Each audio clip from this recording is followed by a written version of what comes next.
성부와 성자와 성령의 이름으로 아멘. 은총이 가득하신 마리아님 기뻐하소서. 주님께서 함께 계시니 여인 중에 복되시며 태중의 아들 예수님 또한 복되시나이다. 천주의 성모 마리아님 이제와 저희 죽을 때 저희 죄인을 위하여 빌어주소서. 아멘. 성부와 성자와 성령의 이름으로 아멘. 네, 안녕하세요. 안녕하세요. 반갑습니다. 올해는 저는 성모님과 성령의 해를 보내고 있습니다. 성경 공부했는데 성경은 신학교에서 가르치고 있고 그리고 성모님에 대해서 레지오 단원들 계속 만나서 강의하고 있고, 그 다음에 또 전국에 있는 성령기도회에서 연락이 계속 오고 있어요.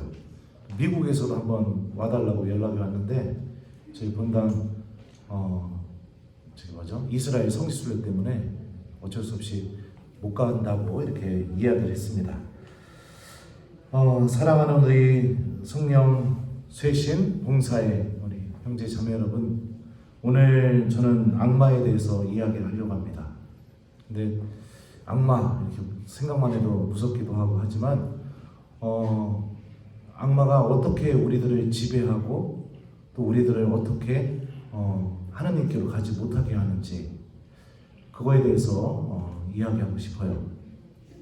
악마는 상상도 할 수 없을 정도로 아주 교묘하게 우리들 안에 자리 잡고 있습니다. 내가 인식하지 못하게. 그게 악의 방법입니다. 드러나지 않고 절대로 그 모습을 보이지 않으면서, 물론 드러낼 때가 있죠. 그러면서 나의 삶이 하나님으로부터 완전히 떨어져 나가게 만드는 그 상태로 우리들을 인도합니다. 이 그리스 말로 악마라는 이 말은요, 디아블로스라고 합니다. 이 어원적인 의미를 보면 아주 이 말 안에 신비가 담겨져 있습니다. 디아라는 말은 분리를 의미하는 전치사예요. 어떤 것으로부터 떨어져 나가게 하는 그런 의미를 담고 있습니다. 이 볼로스라는 단어는 이 발로 집어 던지다 라는 동사에서 온 말입니다.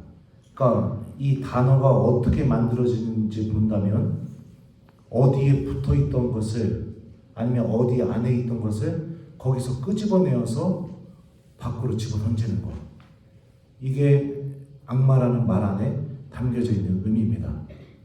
다시 말씀드리면 하느님께 붙어 있던 우리들을 하느님으로부터 떼어내서 하느님이 없는 곳으로 집어 던지는 것, 이게 악이 우리들 안에서 하고 있는 일들입니다. 악은요, 굉장히 거룩해 보이는 사람들부터 시작해서 죄 속에 살아가는 사람들까지 다 그렇게 인식하지 못하는 순간에 다 지배하고 있습니다. 지배하면서 우리들의 삶이 하느님과 관계없는 삶에 아주 익숙하게 만들어버리게 되고요. 그리고 나서 결국에 내가 하느님과 함께 하게 되는 것을 아주 고통스럽고, 그리고 아주 불편하고 성가시고 거추장스럽고, 그리고 거기에 있고 싶지 않게 그렇게 만들어요. 어느 정도냐면요, 묵시록을 읽어보시면 묵시록에서요, 단계적으로 계속해서 악이 하느님 앞에서 처벌을 받는 내용들이 나옵니다. 일곱 시리즈로 해서 이렇게 나오는데요. 일곱 나팔, 그 다음에 일곱 대접, 이러면서 계속해서 세상 안에서 악이 소멸되고, 그 다음에 하느님의 나라가 계속해서 비춰지면서 하느님께서 회개로 초대하고 있는 장면들이 계속해서 상징적으로 나오게 되는데요. 악을 상징하는 대탕녀 바빌론이 마지막에 전투에서 패배하게 되고 1000년 동안 감옥에 갇혀 있게 됩니다. 그런데 그 1000년 동안 감옥에 갇혀 있다가 풀려나가지고선 어떻게 하느냐? 마지막 순간까지 하느님께 대항하는 모습을 보여줍니다. 끝까지 하느님하고 타협하지 않는 삶, 절대로 주님께로 돌아가지 않는 삶, 이게 바로 악이 우리들을 인도하는 목표입니다.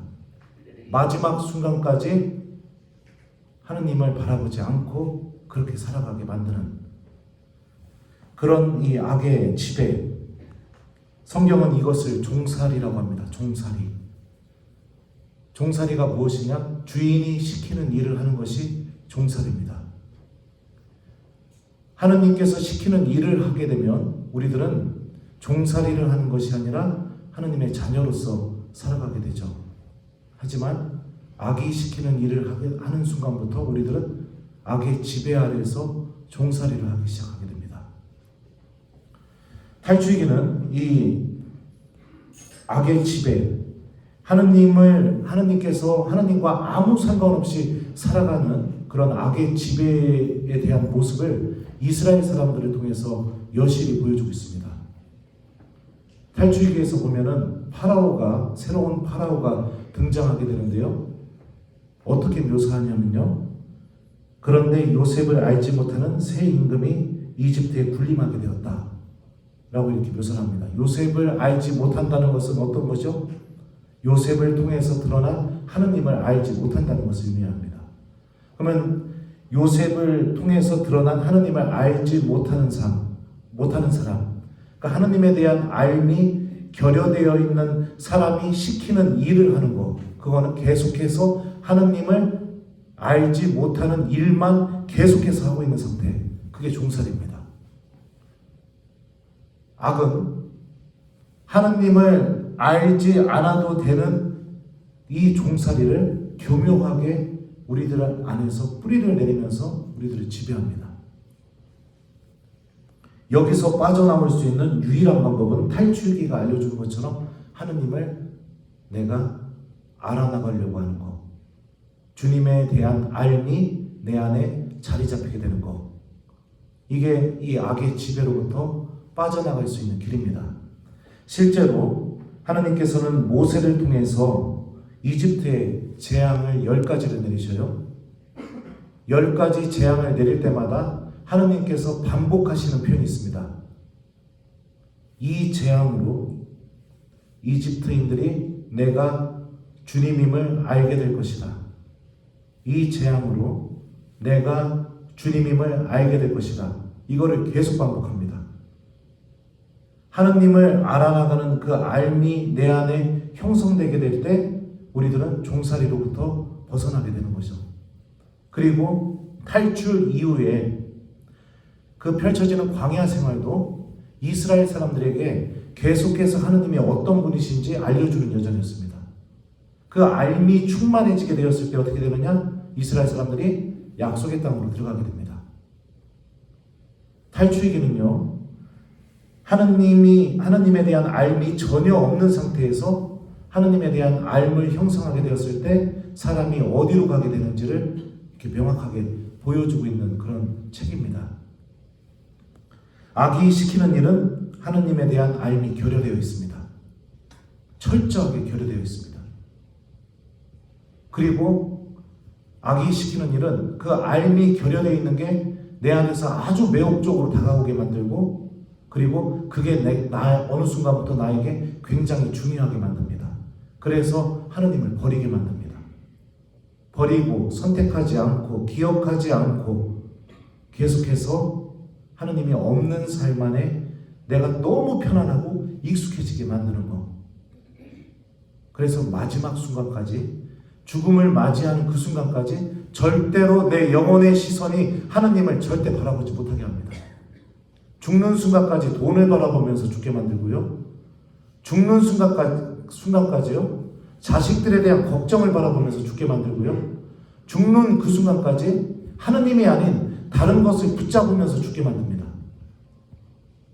무엇을 못하게 만드는 거죠? 회개를 못하게 만드는 겁니다. 마지막 순간에 하느님께서 그 사람을 당신의 나라로 받아들이지 못하게 끝까지 그렇게 우리들 안에서 지배하기 시작합니다.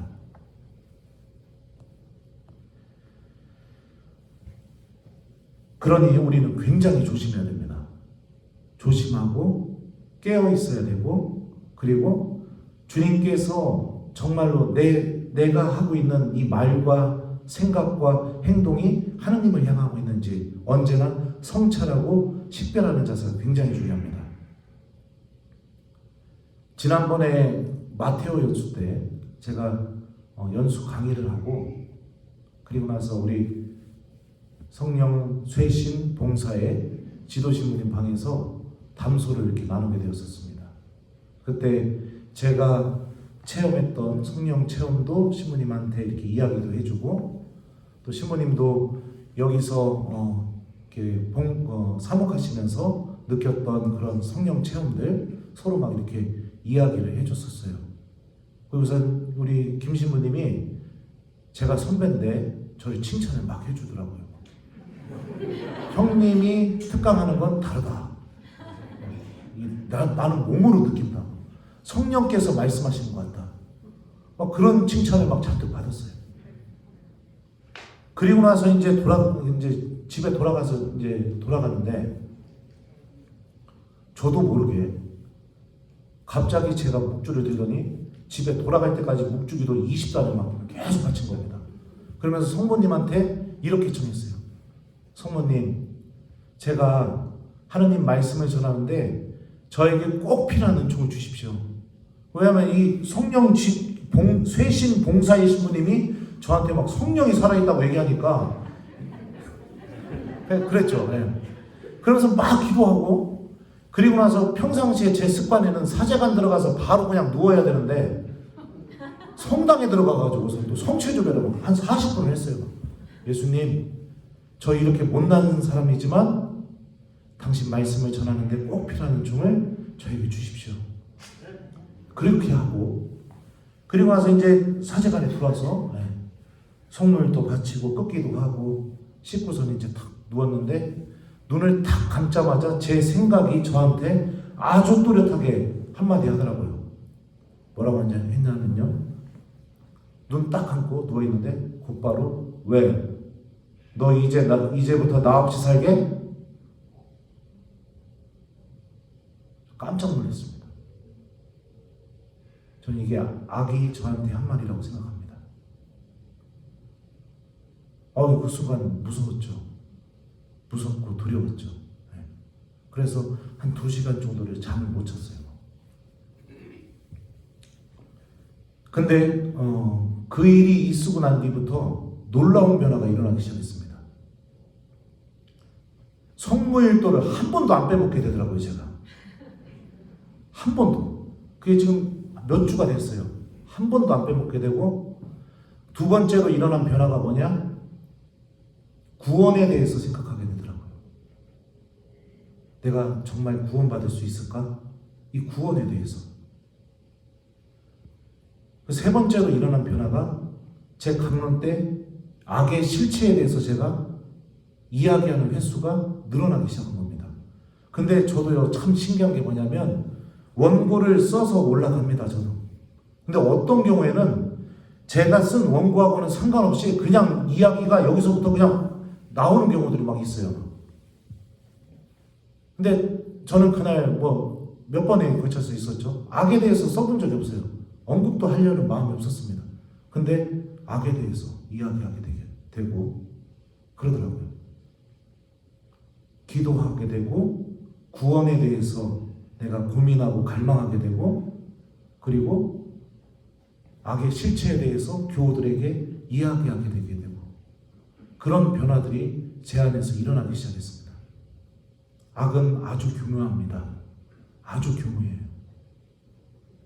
거룩해 보이는 사람일수록 그리고 하나님의 일을 많이 하는 사람일수록 정말로 눈치채지 못하게 조금씩 그 사람을 지배하고 있습니다. 마태복음에 보면 십자가 아래에서 대사제들이요 예수님한테 뭐라고 말을 하느냐? 내가 하느님의 아들이라면 십자가에서 내려와 보라지 이렇게 이야기합니다. 이거 누가 했던 말인지 아십니까? 내가 하느님의 아들이라면 십자가에서 내려와 봐라. 누가 했던 말이냐면 광야에서 악마가 예수님한테 했던 말과 똑같습니다. 네가 하느님의 아들이라면 돌이 빵이 되게 해봐라. 네가 하느님의 아들이라면 성전에서 뛰어내려봐라. 악은요, 그때 예수님한테 유혹의 핵심이 뭐냐면 돌이 너 배고프니까 돌이 빵이 되게, 이게 핵심이 아니에요. 너 하느님의 아들이라는 거 증명해봐, 이거거든요. 하느님은 당신이 하느님이심을 증명할 필요가 1번 있다, 2번 없다. 몇 번이에요? 없습니다. 존재 자체로 하느님은 증명을 할 이유가 없는 겁니다. 당신의 존재 자체가 주님이시고 구원자시고 나에게 생명을 주시는 분이시죠. 대사제들이 가장 거룩한 지성소에 들어가서 하느님께 분향을 올리는 대사제들이 십자가 아래에서 무슨 이야기를 하느냐? 마귀가 했던 말과 똑같은 말을 예수님 앞에서 하고 있는 겁니다. 십자가 앞에서 악의 실체가 드러나는 거죠. 그리고 나서 그 대사제들이요, 예수님의 부활을 은폐하려고 어떤 일을 벌이느냐? 경비병을 돈으로 매수합니다. 그리고 경비병들에게 거짓 증언을 하게 만듭니다. 사제는 자신의 힘을 드러내는 게 주님의 말씀이고 하느님께서 주시는 그 거룩함으로 자신의 힘을 드러내는 것이지 돈으로 일하는 게 사제가 아닙니다. 거짓 증언으로 일하는 게 사제가 아닙니다. 그러니까 예수님의 십자가 앞에서 자신의 악의 실체가 드러나게 되고, 그리고 자신이 일하는 방식이 무엇이냐? 돈과 거짓말, 명확하게 드러나게 되죠. 그러면서 경고하는 겁니다. 그 대사제들도 악의 지배를 당하고 있다.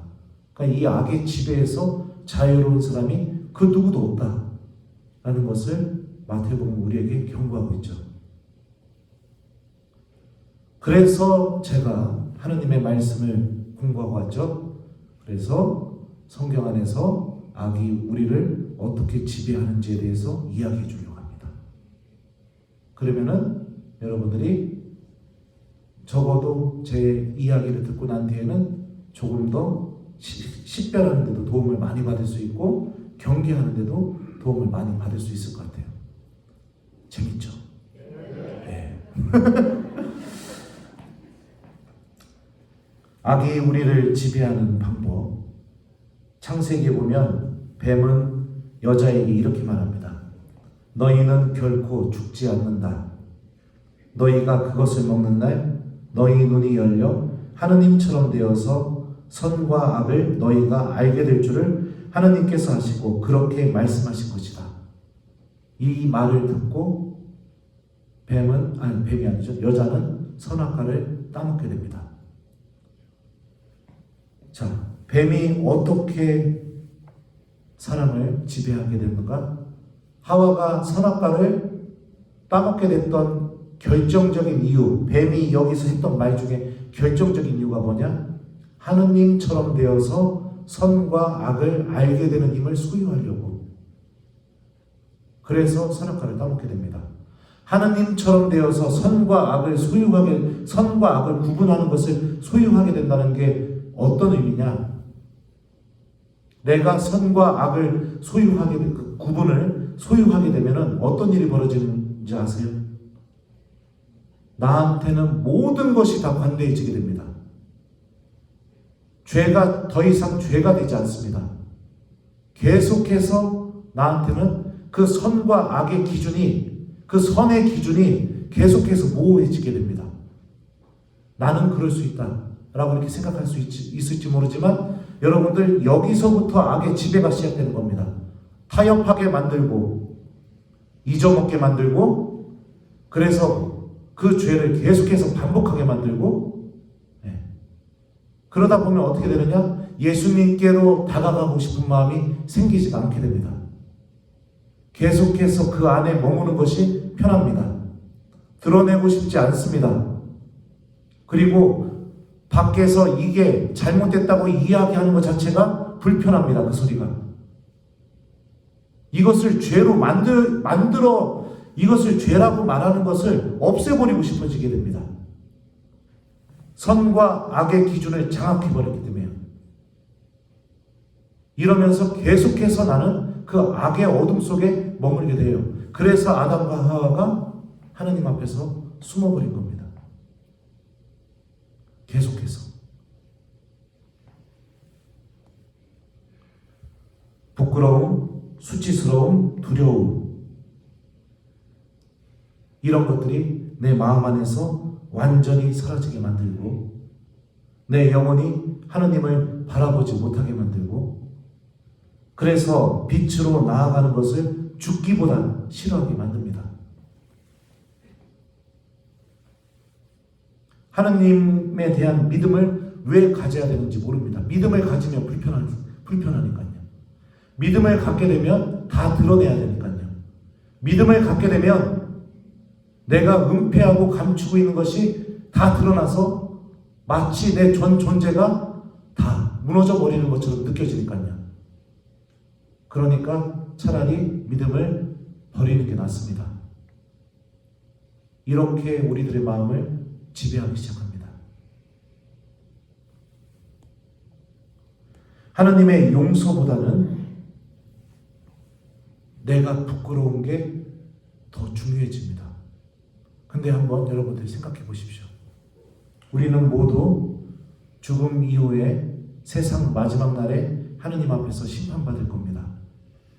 하느님의 자비도 분명히 있지만 우리들의 삶이 끝난 다음에는 우리들을 기다리는 것 유일한 거 한 가지, 최후의 심판 하나밖에 없습니다. 성경에 의하면요. 자, 그 심판 때 내가 주님께 용서를 청할 때마다 신부님이 나를 어떻게 생각하실까? 내 목소리도 알아들으실 텐데 너무 창피하다. 자, 그렇게 느끼는 부끄러움 1번. 심판 때 모든 성인과 성모님과 성부 하느님과 예수님 앞에서 내 죄가 다 까발려져서 그때 느끼는 부끄러움 2번. 자, 어떤 게 더 부끄럽겠습니까? 2번. 그렇죠. 하느님이 지금 우리에게 기회를 주시는 겁니다. 그죠? 아주 은밀하게 사제 한 명 앞에서만 더 이상 드러나지 않고 사제 한 명 앞에서만 내가 온전한 자유를 느낄 수 있게, 온전한 해방감을 느낄 수 있게. 악은 이거를 부정합니다. 그래서 내가 주님 앞에 나아가지 않기를 간절히 바랍니다. 간절히 깊이 탄식하면서 절실하게 바라고 있습니다. 그러면서 내 마음 안에서 온갖 것들이 다 솟아나게 만듭니다. 하느님을 절대 바라보지 못하게 만들죠. 이게 선과 악의 기준을 장악해서 내 안에서 벌어지는 악의 지배의 모습인 겁니다. 여기에 져서는 안 됩니다. 절대로 져서는 안 됩니다. 사람이 지을 수 있는 죄 중에 가장 큰 죄, 저는 이건 교리서에도 안 나왔어요. 하지만 제가 16년 동안 사제로 살아오면서 저도 용서받고 저도 하느님의 이름으로 교우들을 용서해 주면서 느꼈던 명확한 신비가 무엇이냐? 하느님께 사람이 지을 수 있는 죄 중에 가장 큰 죄, 주님께 용서를 청하지 않는 것, 그게 사람이 지을 수 있는 죄 중에 가장 큰 죄입니다. 나머지는 주님이 다 용서하실 수 있는 죄이기 때문입니다. 어떤 죄든지 간에. 이런 식으로 악이 우리들을 지배합니다. 천주교 신자가 가장 부담스러움을 느끼는 순간이 바로 고해성사랍니다. 고해성사. 여러분들, 이런 마음이 들면 기억하십시오. 내가 지금 악의 지배를 당하고 있구나. 내 모든 죄가 다 용서가 되고요. 고해소를 열고 나오는 순간 세상에서 가장 깨끗한 사람이 되어서 나오는 그 놀라운 신비가 고해소에 담겨 있는데 이게 부담스럽다고요? 이거는 여러분들 내 영혼이 하나님을 바라보지 않기 때문입니다. 선과 악을 장악하게 되게 되면서. 그러니까 우리는 절대로 악의 지배로부터 벗어나는 첫 번째 방법, 절대로 타협해서는 안 됩니다. 부끄러움을 보지 마시고 하느님의 자비를 봐야 됩니다. 수치스러울수록 더더욱 주님께서 나를 용서해 준다는 믿음을 가져야 됩니다. 그럴 때마다 예수님께서 하셨던 말씀을 붙잡고 고해소로 가야 됩니다. 나도 너의 죄를 묻지 않겠다. 다시는 죄를 짓지 마라. 주님, 이 말씀이 저에게 이루어지게 저를 도와주십시오. 이러고 고해소 문 열어야 됩니다. 갈등을 느낄 때도 너희 죄가 진홍같이 붉어도 양털처럼 희게하리라 라는 이 주님의 말씀을 붙잡고 내가 그 악의 유혹으로부터 이겨내는 것이 필요합니다. 악이 또 우리들을 어떻게 지배하느냐? 에베소서에 보면 이런 말씀이 있습니다. 그러므로 거짓을 벗어버리고 저마다 이웃에게 진실을 말하십시오. 우리는 서로 지체입니다. 화가 나더라도 죄는 짓지 마십시오. 해가 질 때까지 노여움을 품고 있지 마십시오. 악마에게 틈을 주지 마십시오. 도둑질하던 사람은 더 이상 도둑질을 하지 말고 자기 손으로 애써 좋은 일을 하여 공공한 이들에게 나누어 줄 수 있어야 합니다. 여러분의 입에서는 어떠한 나쁜 말도 나와서는 안 됩니다. 필요할 때 다른 이의 성장에 좋은 말을 하여 그 말이 듣는 이들에게 은총을 가져다 줄 수 있도록 하십시오. 하느님의 성령을 슬프게 하지 마십시오. 여러분은 속량의 날을 위하여 성령의 인장을 받았습니다. 모든 원함과 격분과 분노와 폭언과 중상을 온갖 악의와 함께 내버리십시오. 서로 너그럽고 자비롭게 대하고 하느님께서 그리스도 안에서 여러분을 용서하신 것처럼 여러분도 서로 용서하십시오. 이 말씀에서요, 악마에게 틈을 주게 되는 게 무엇이냐? 바울 사도가 2번 반복하면서 이야기합니다. 여러분들 성경 본문을 읽으실 때 가장 핵심적인 포인트가 어디 있느냐? 반복되는 표현을 찾아서 보시면은 이 본문의 메시지가 무엇인지를 알아듣기가 쉽습니다. 그건 무엇이냐? 바로 우리들의 말입니다. 말. 여러분의 입에서 어떠한 나쁜 말도 나와서는 안 됩니다. 그러므로 거짓을 벗어버리고 저마다 이웃에게 진실을 말하십시오. 악마에게 틈을 주는 것, 악마가 내 안으로 들어와서 나를 지배하게 만드는 방법, 그게 바로 말입니다. 어떤 말? 진실하지 못한 말. 그 다음에 온갖 중상을 꾸며드는 말, 험담하는 모습, 이런 게 바로 악마가 내 안으로 들어와서 나를 지배하게 만드는 거죠. 왜 이게 무서운지 아세요? 왜 이게 무섭냐? 여러분들, 저도 험담하는 거 좋아합니다. 근데 험담하는 순간부터 어떻게 되느냐? 그 순간부터 계속해서 선과 악에 대한 기준이 다 사라져 버리게 됩니다. 내 안에서. 계속해서 내 안에서 그냥 막 내 의지와는 상관없이 계속해서 이 말이 나오기 시작하게 됩니다. 동조하게 되죠. 같이 어떤 사실에 대해서 진실되게 바라보지 않고 왜곡하게 만들죠. 복음의 빛으로 판단하고 생각하는 게 사라져버리게 되죠. 하나님은 더더욱 기억나지 않게 되죠. 그러면서 내 영혼이 어디에 익숙해지는 연습이 되냐면 악에 익숙해지는 연습에 젖어들게 되는 겁니다. 험담 한 번일지 모르겠지만 젖어들게 되는 거예요.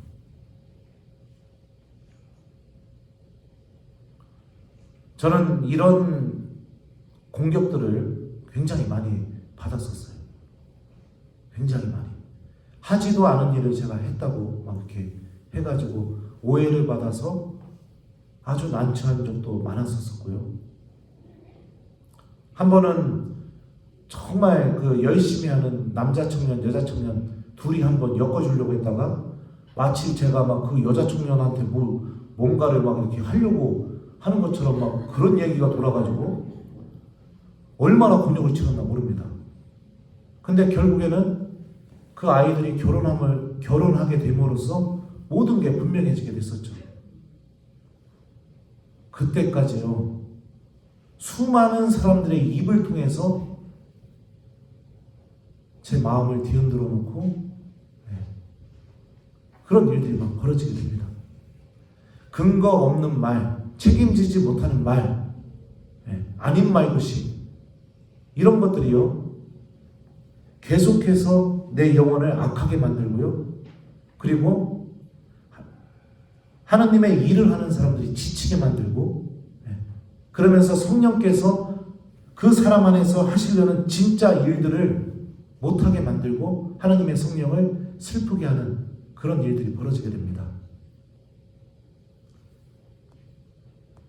그러니 여러분들 기억하십시오.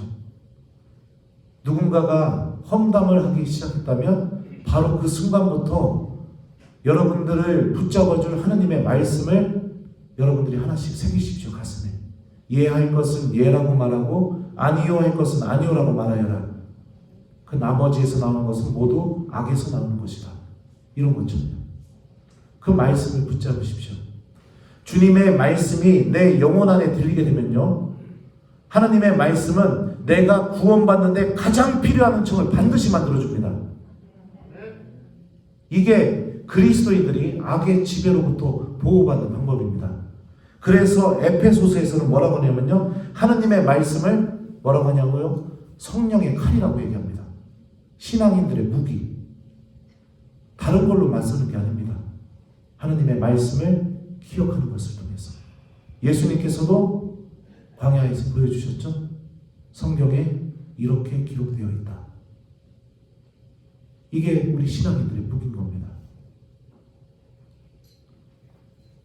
거기에서 동조하고 함께 떠들어대고, 뭐 이거 한 번인데 뭐 별일 벌어지겠어? 그렇게 하면서 여러분들 그 악에 익숙해지다 보면 이 어느 순간부터 내 영혼은 어둠에 가까워지게 됩니다. 어둠에 익숙해지게 돼요. 그리고 그 자리가 너무 즐거워지게 돼요. 그리고 영혼은 하나님을 바라보는 법을 잃어버렸기 때문에 어느 순간부터 기도가 사라지게 됩니다. 하나님의 말씀도 더 이상 기억나지 않게 됩니다. 디아블로스, 아까 강의를 시작하면서 여러분들에게 그 단어가 어떻게 형성이 됐는지 말씀드렸어요. 디아블로스의 사전적인 의미가 뭐냐면요, 중상하는 자, 비방하는 자, 이게 디아블로스의 사전적인 의미입니다. 악의 전형적인 모습이죠. 중상, 비방, 험담. 악은요, 여러분들 딱 와서 안녕? 나 악마야. 너 지금부터 나랑 같이 있을래? 절대 이렇게 한다고 합니다. 느끼지 못하게. 전혀 느끼지 못하게. 조금씩 다가와서 내 안에서 선과 악의 기준을 무너뜨린다. 이게 악이 우리에게 다가오는 방법입니다. 여러분들이 이 악의 유혹으로부터 승리하는 사람이 되기를 바랍니다.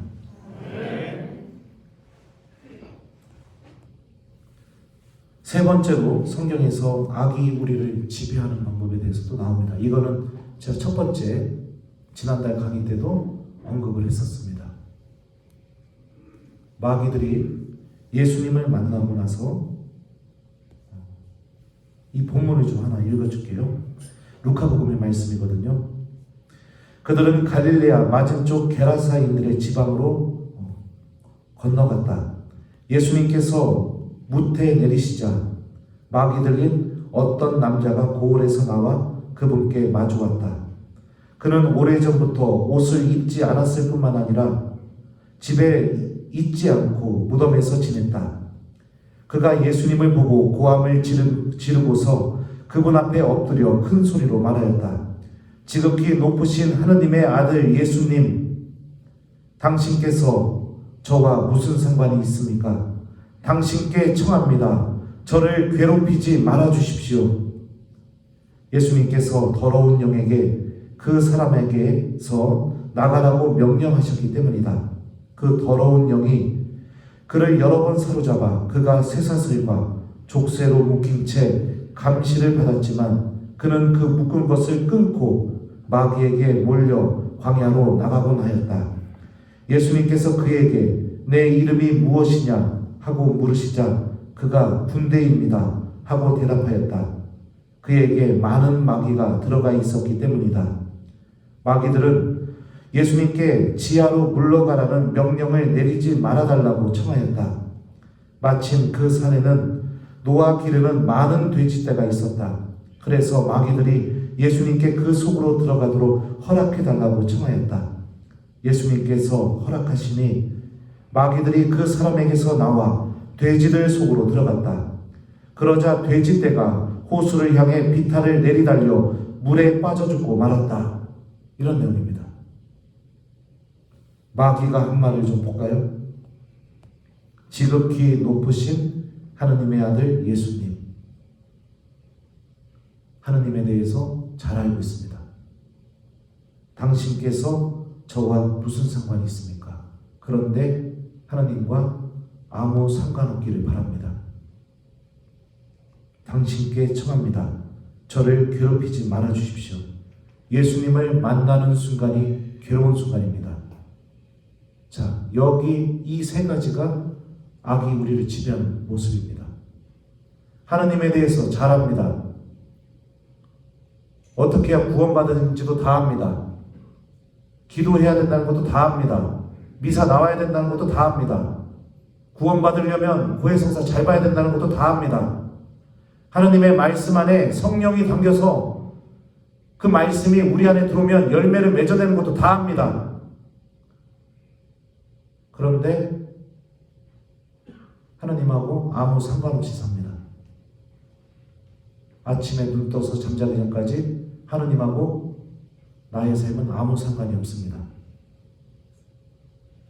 그리고 하나님을 만나는 순간이면 내가 괴로운 순간인 겁니다. 짜증납니다. 바빠 죽겠는데 가기가 싫어집니다. 여기가 더 재밌는데 그거 한번 빠져도 되지 뭐. 다음 주에 가서 고해성사 보지 뭐. 다 알죠. 아는데 하나님하고 상관없는 것을 계속 선택합니다. 이 악의 지배에 세상에 수많은 사람들이 지금 지배당하고 있습니다. 여러분들의 자녀들, 여러분들의 배우자, 수많은 사제들, 수도자들 다 지배당하고 있습니다. 전부 다.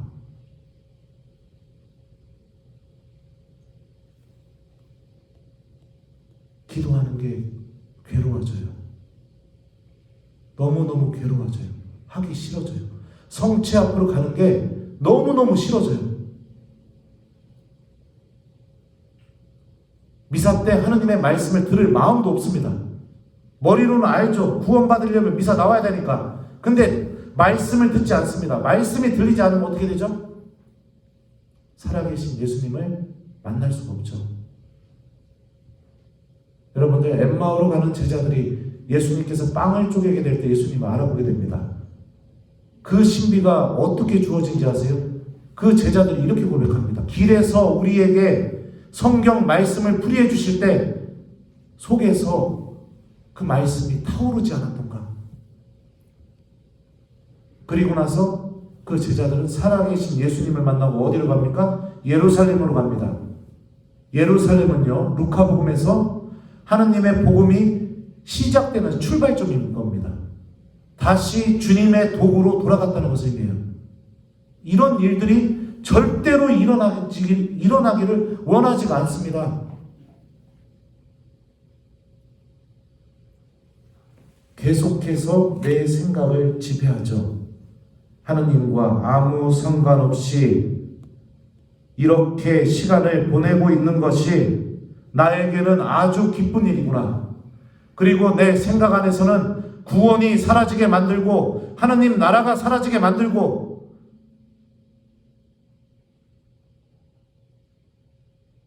돈이 내 마음 안에 가득 차게 되고 내 자녀들이 부유해지는 그 욕심이 가득 차게 만들고 내가 가지고 있는 것을 드러내면서 나를 돋보이게만 하고 싶은 마음이 내 안에 가득 차게 만들게 되고, 그래서 말씀이 그 사람을 움직이는 것이 아니라 하느님이 그것을 소유하게 되면 하느님도 필요 없는 것들이 그 사람을 움직이게 만듭니다. 그것을 내가 가지면 하느님이 필요 없어도 되는 것들이 내 마음을 움직이게 만들어요. 수많은 아이들이 여기에 지배당하고 있습니다. 그리고 수많은 부모들이 아이들을 그렇게 기르고 있습니다. 악의 도구로. 악의 도구로. 그런데 이 끝이 어디를 향하는지요? 한번 보죠. 마귀들이 예수님에게 청합니다. 어디로 들어가게 해달라고 하죠? 돼지떼 속으로 들어가게 해달랍니다. 마카베오서 학원을 읽어보시면 돼지가 어떤 동물인지 잘 알 겁니다. 돼지고기 안 먹으려고 이스라엘 사람들은요, 7 형제를 둔 어머니가 그 7 형제와 함께 순교했던 이유가 돼지고기 안 먹으려고 순교했습니다. 엘리야자르라는 사람도 돼지고기 안 먹으려고 순교했습니다. 왜냐하면 돼지는 가장 불결하다고 생각했기 때문에. 악은 하느님과 상관없는 그 마음으로 우리들을 지배해서 어디로 우리를 끌고 가느냐? 돼지로 끌고 가는 겁니다. 가장 더러운 곳으로. 가장 더러운 곳으로. 끊임없이 내 삶이 계속해서 그 더러움 안에 머물게 만들고 어둠 속에 머물게 만들죠. 그리고 그 어둠 속에, 돼지 속에 들어가게 된 게 결국에 어떤 것이냐? 돼지가 비탈길을 달려서 어떻게 됩니까? 1번 살았다, 2번 죽었다. 몇 번이요? 죽었다. 죽음입니다. 죽음. 하느님의 힘이 드러나지 못하는 죽음. 영원한 생명을 소유하지 못하는 죽음. 왜요? 나의 삶은 지금까지 하느님이 없어도 되는, 그것을 소유하기만 하면 하느님도 필요 없는 것들을 계속해서 소유하면서 평생을 살았으니까 하느님의 힘이 드러나지 못하는 죽음. 그 죽음으로 계속해서 몰고 갑니다.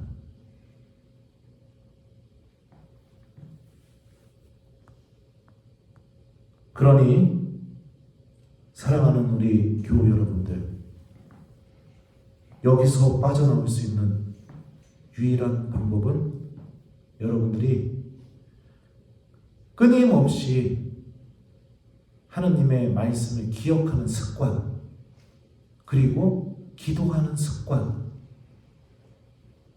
이것을 소유하는 사람이 되어야 됩니다. 일상의 기도가 굉장히 중요합니다. 그리고 그 기도가 의무가 되지 않게 하십시오. 이것을 하면은 나는 해야 할 일을 했고 이것을 안 하면 나는 죄를 졌다, 이런 생각을 하지 마십시오. 언제부터 기도가 죄와 연결이 되어 있습니까? 아니죠. 주님, 당신을 바라봅니다.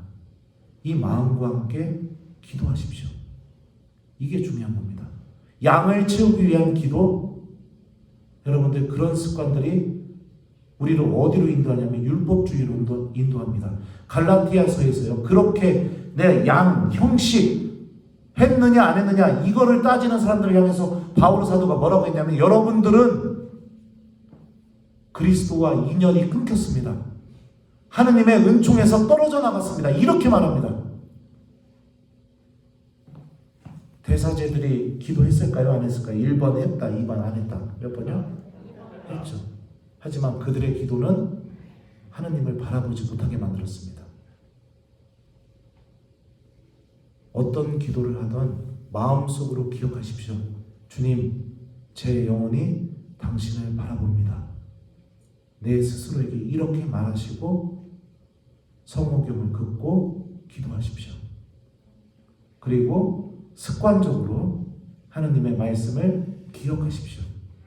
말씀을 기억한다는 것은 내 생각이 복음의 지배를 당하게 만드는 것을 의미합니다. 기도한다는 것은 내 영혼이 하느님을 바라보고 하느님 안에 머무르는 것을 의미합니다. 그래서 에페소서는요, 성령의 칼이 하느님의 말씀이라고 이야기했고요.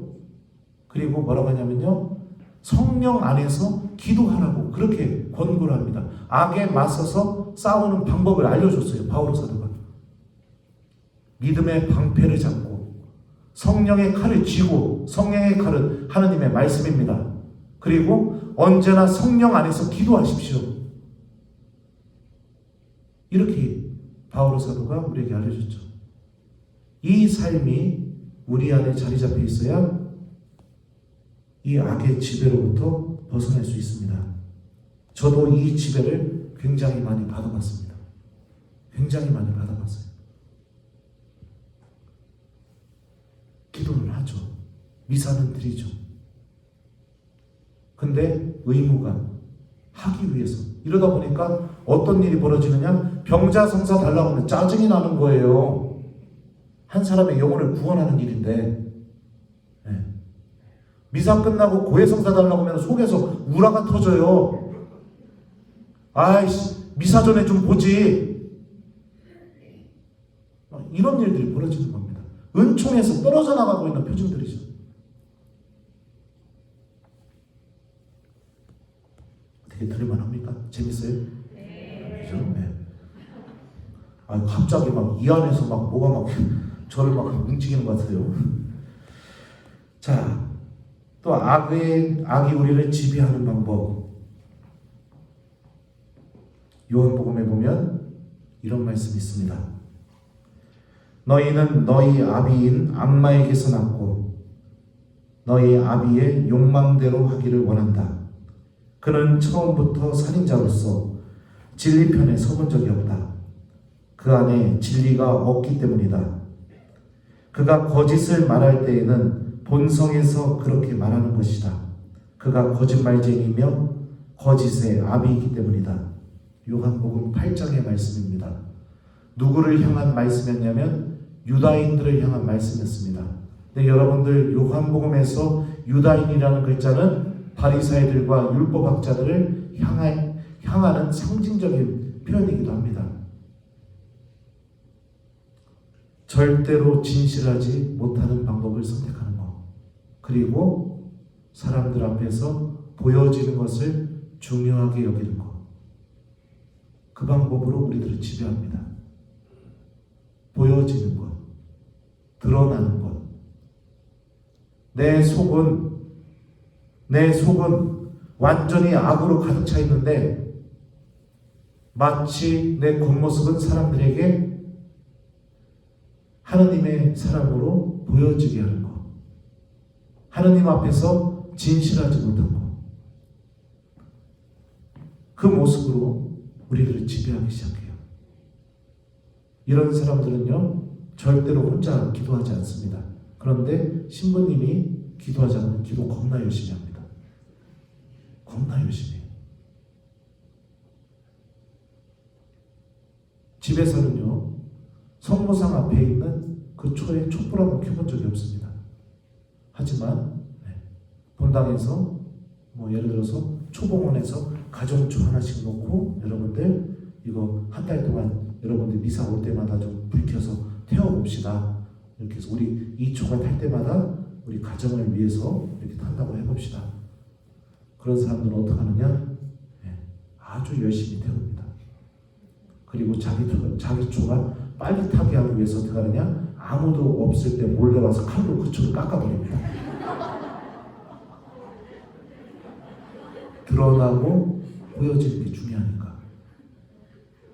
지금 내가 하느님께 용서를 청해야 되는지, 지금 내가 주님께 자비를 청해야 되는지, 자신의 영혼을 보지 못하고 사람들이 하느님이 되어버려서 사람들 앞에서 연기하고 있고 그러면서 살아갑니다. 근데 그 사람의 영혼은요, 혼자 성체 앞에 앉으면 명확하게 드러납니다. 자신이 얼마나 불행한 사람인지. 근데 더 신기한 건 뭐냐? 그런 사람들은 절대 혼자 성체 앞에 앉지를 않습니다. 사람들의 시선, 보여지는 것들, 여러분들도 이 지배를 많이 당해봤을 거라고 생각합니다. 얼마나 우리들을 부자연스럽게 만들고 얼마나 내 영혼이 참으로 불쌍하게 만듭니까? 그 인정받음과 드러남, 그것 때문에 사람도 미워해보고 상처도 주고 내 입에서 절대로 나갈 수 없는 말들도 나가게 되고 막 그렇게 하면서 악이 우리들을 지배하는 거예요.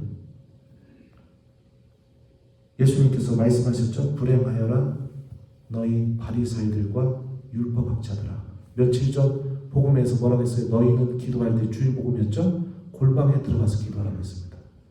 길 모퉁이에 서서 기도하고 단식할 때는 침통한 표정을 짓고 다 무엇이냐? 드러내기 위해서, 보여주기 위해서.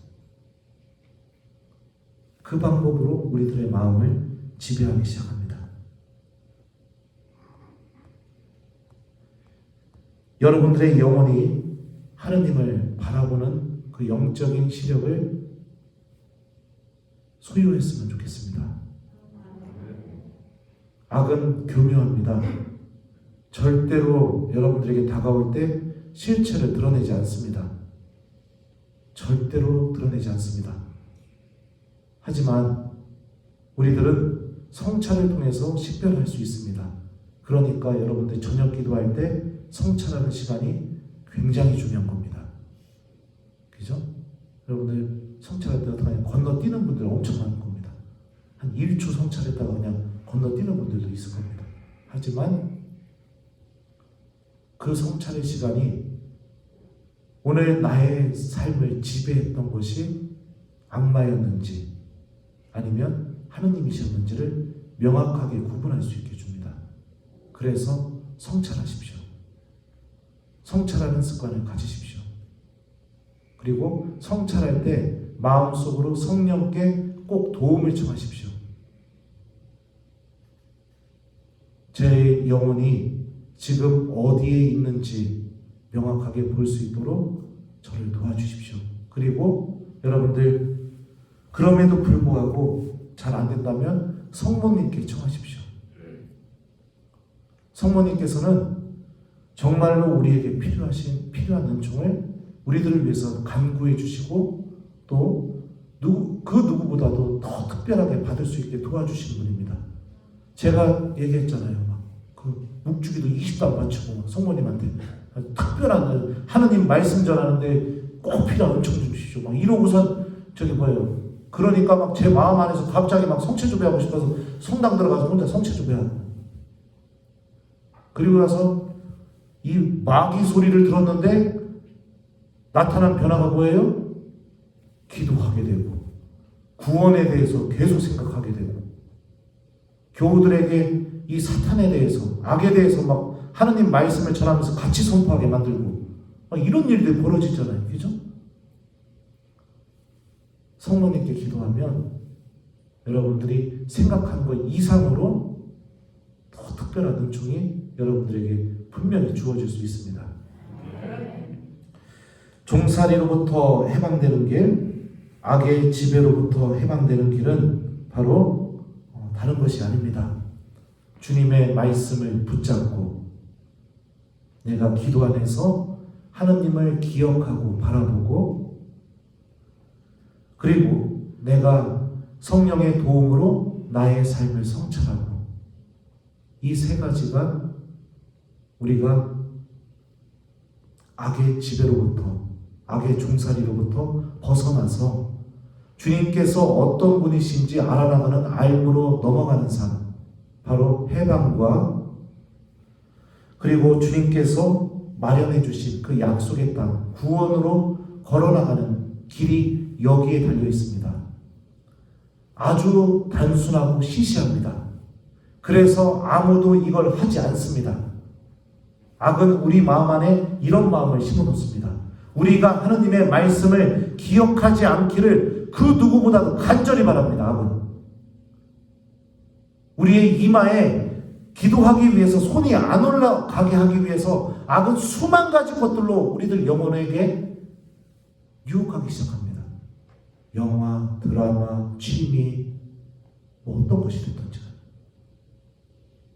그리고 내 영혼이 성령의 도움으로 성찰을 하지 못하도록 악은 내 마음 안에서 기도를 의무감으로 빨리 해서 치워버려야 되는 것으로, 이걸 안 하면 죄 짓는 것으로,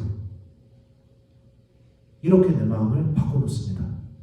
그러니 이런 마음이 들 때마다 사랑하는 우리 성령 쇄신 봉사의 교우 여러분들, 성모경을 그으시고 주님 제 영혼이 당신을 바라봅니다 마음속으로 그렇게 외치시고, 그럼에도 불구하고 잘 되지 않으면 성모님께 도움을 청하시고, 그러면서 빛으로, 주님 말씀과 함께 빛으로, 기도와 함께 은총으로, 그리고 성령과 함께 주님께서 마련하신 그 구원으로 걸어나가는 신앙인이 되십시오. 노아가 방주를 만들 때 여러분들 그 마을 사람들이 노아를 바라보면서 뭐라고 얘기했을까요? 미쳤다고 얘기했을 겁니다. 방주가 이 세월센터 한 2배, 3배 그 되는 배라고 생각하시면 좋을 것 같아요. 주님의 말씀을 실천하게 될 때 하느님 말씀과 상관없는 사람들은 우리들을 바라보면서 미쳤다고 생각할 수 있습니다. 뭐하러 그거 하냐고. 그게 악의 방식인 겁니다. 하지만 하느님의 말씀을 듣고 성령 안에 머무는 사람은 세상 사람들이 미쳤다고 생각하는 거, 미련하다고 생각하는 거, 주님의 말씀을 따라가는 그 길이 바로 나에게 구원을 준다는 것을 명확하게 알고 있습니다. 이 신비를 걸어나가는 우리 성령 쇄신 봉사의 교우 여러분들이 되었으면 좋겠습니다. 자, 마지막으로 특별히 여러분들 저를 위해서 좀 기도해 주셨으면 좋겠습니다. 이 마귀들이 아주 그냥 저를 얼마나 공격하는지 모르겠어요. 네. 중상모략으로도 공격하는 것 같고요. 그리고 또 제 앞에서 실체를 한번 드러냈잖아요. 그죠? 왜? 너 이제부터 나 없이 살게? 이렇게요. 그러니까 자꾸 이 하느님의 말씀을 전하지 못하게 방해하는 것 같아요. 그래서 특히 성령기도 봉사의 우리 교우 여러분들, 저는 이 세월센터 여러분들은 저를 어떻게 생각할지 모르지만 저는 여러분들에게 아주 특별한 유대감을 갖고 있어요. 그게 뭐냐? 새 신부 때 천미사하러 왔었는데 제가 그렇게 지금까지 단 한 번도 그렇게 많은 영적 선물을 받아본 적이 없어요.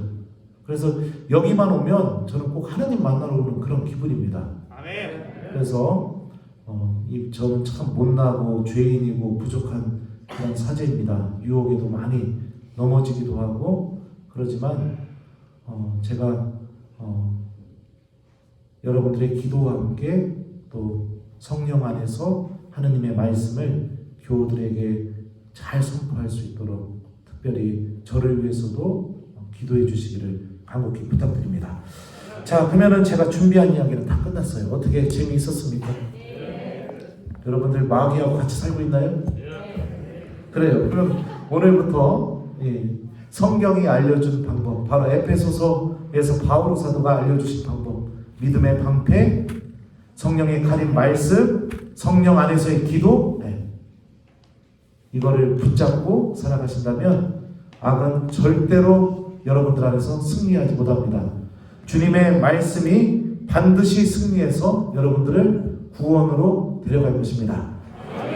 자, 그러면은 마치 기도하겠습니다. 성부와 성자와 성령의 이름으로 주님께서 여러분과 함께